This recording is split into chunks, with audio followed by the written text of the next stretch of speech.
carrying in the classroom. There's now a proposal to allow Oklahoma teachers to bring guns into school. But 2 News anchor Justin Wilfon found some teachers already preparing to defend their students. Under a dark gray sky, Lainey Jackson prepares for the possibility of even darker times should a gunman ever come into her school. I have it thought out in my head, you know what I'm going to do if that person comes through the door. So she's getting ready.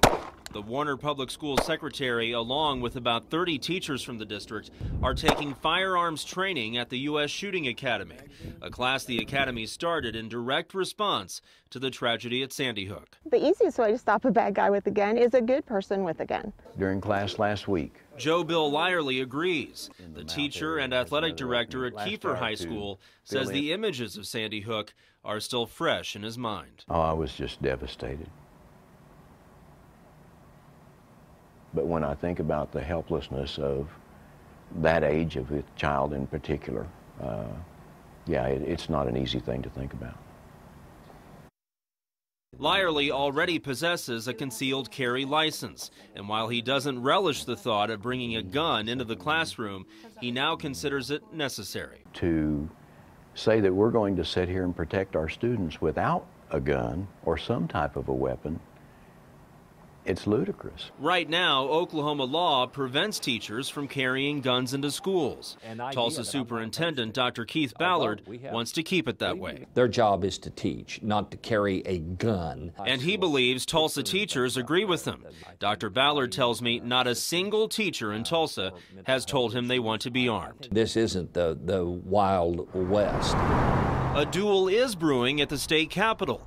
Republican State Representative Mark McCullough is proposing a bill this legislative session that would allow teachers and other school staff to carry guns in the classroom. If someone is intent on committing a violent act, there is only one way to respond with that, and that is with like force.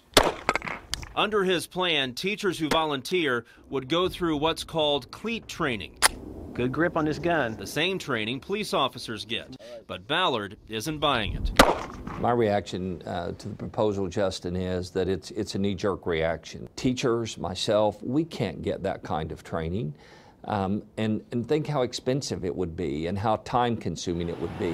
McCullough admits arming guards at every school may be a better option, but says that may also cost too much. Will we be able to afford keeping resource officers at all of our campuses going forward? That's a real question. And that raises other questions as well. Both Columbine High School and Virginia Tech had armed personnel on campus, and in both cases, they could do little to stop the violence. I think a lot of it is are the facts and circumstances of those shootings. You know, where were they? Where were they located in relation to the circumstance? Armed guards already patrol some Tulsa schools, and that's something Dr. Ballard supports. But he also believes that armed teachers mean it's only a matter of time before someone gets shot accidentally. There will be mishaps that will happen. There are always chances. There are always things that could happen that are not foreseen or would be an opposite of what you intend. But what we're talking about is a risk analysis. If the bill becomes law, some teachers say they'll be ready, just in case the next crazed gunman decides to visit their school.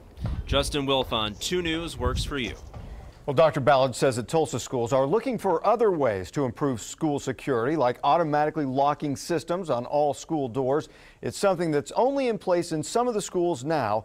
He says they also get security support from Tulsa police and conduct drills with students often. And don't forget, you can see more of Justin tomorrow morning on 2 News Today from 5 to 7. Every day, the 2 News problem solvers hear complaints from customers who can't get companies to respond.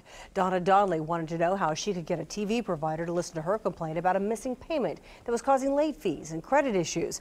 Consumer advocates recommend several specific ideas.